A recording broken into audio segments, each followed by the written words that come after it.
Pendant cette période de 40 ans, dans le désert, Moïse a oublié tout ce qu'il avait appris en Égypte. Avant que Dieu pût l'employer avec puissance et avec fruit, il a dû être dépouillé. Il avait été profondément instruit dans toutes sortes de sciences du monde au cours de son séjour en Égypte, mais Dieu n'a pas pu l'employer avant qu'il eût tout oublié. Ainsi, aucun d'entre nous ne peut être de quelque utilité à Dieu à cause de ses qualifications, de sa sagesse ou de son habileté. Pour être un vase utile entre les mains de Dieu, nous devons d'abord avoir une expérience personnelle du Dieu vivant et plein d'amour. L'ange de l'Éternel est apparu dans une flamme de feu au milieu d'un buisson. Moïse regarda et voici le buisson était tout en feu et le buisson ne se consumait point. Exode 3:2.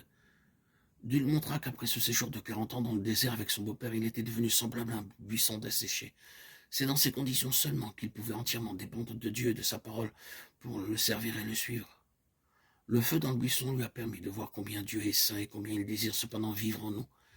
De façon symbolique, cela fait allusion à l'expérience de la nouvelle naissance. L'expérience nous montre que rien de bon n'habite en nous. Romains 7:18.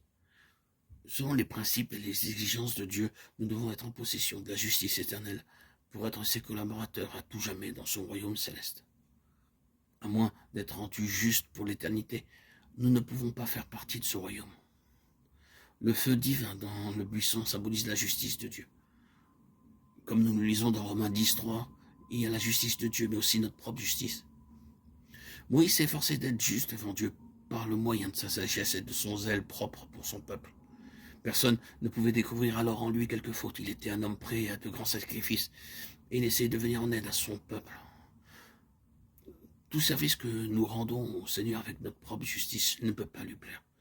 Notre connaissance de la Bible et nos rites ne peuvent pas nous rendre justes. Quand nous acceptons le Seigneur Jésus-Christ comme notre sauveur personnel, il devient notre justice.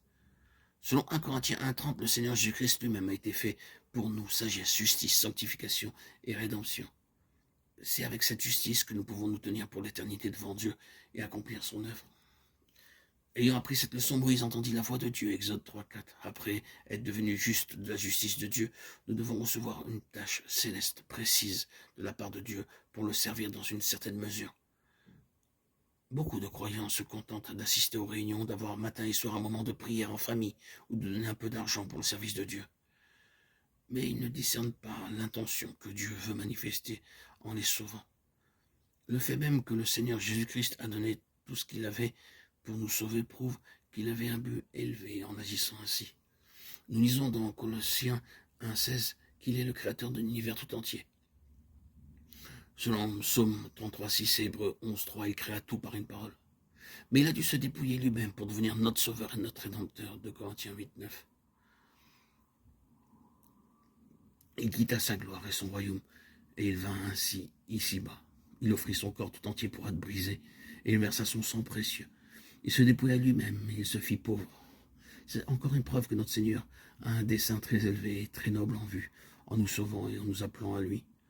Au début, nous ne savons pas quelle haute vocation Dieu a en vue pour chacun d'entre nous. Moïse non plus ne savait point pourquoi Dieu l'avait appelé. Mais il a pu réaliser que Dieu lui avait parlé, car Dieu l'appela par son nom.